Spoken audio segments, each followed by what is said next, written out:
Santo Trafficante Jr. was a notorious figure in the world of organized crime, known for his involvement in various criminal activities.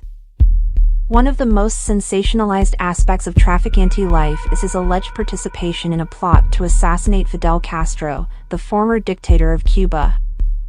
This video aims to explore the intriguing connections between Trafficante and the conspiracy to remove Castro from power. Born in Tampa, Florida, Trafficante path crossed with the Cuban political landscape during a time of immense tension between the United States and Cuba. As the leader of the Cuban Revolution, Castro had become a thorn in the side of American authorities due to his socialist ideals and close ties to the Soviet Union. Various accounts and testimonies over the years have claimed that Trafficante, with his extensive criminal connections and business interests in Havana, became a crucial player in the efforts to eliminate Castro.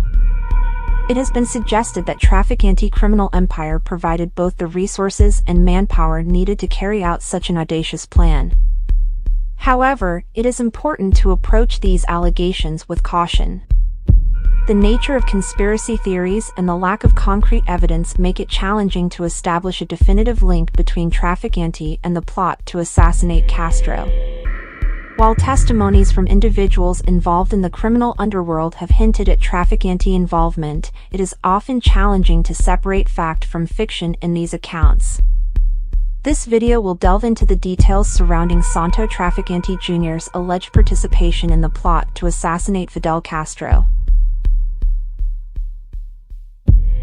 After Fidel Castro's revolutionary government seized the assets of Trafficante's Cuban businesses and expelled him from the country as an undesirable alien, Trafficante came into contact with various U.S. intelligence operatives and was involved in several unsuccessful plans to assassinate Castro.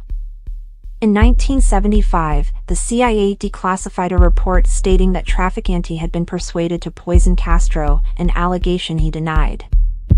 In 1997, further declassified documents indicated that some mafiosi worked with the agency on assassination attempts against Castro. Allusions to these historic connections were confirmed by the CIA's 2007 declassification of the family jewels documents.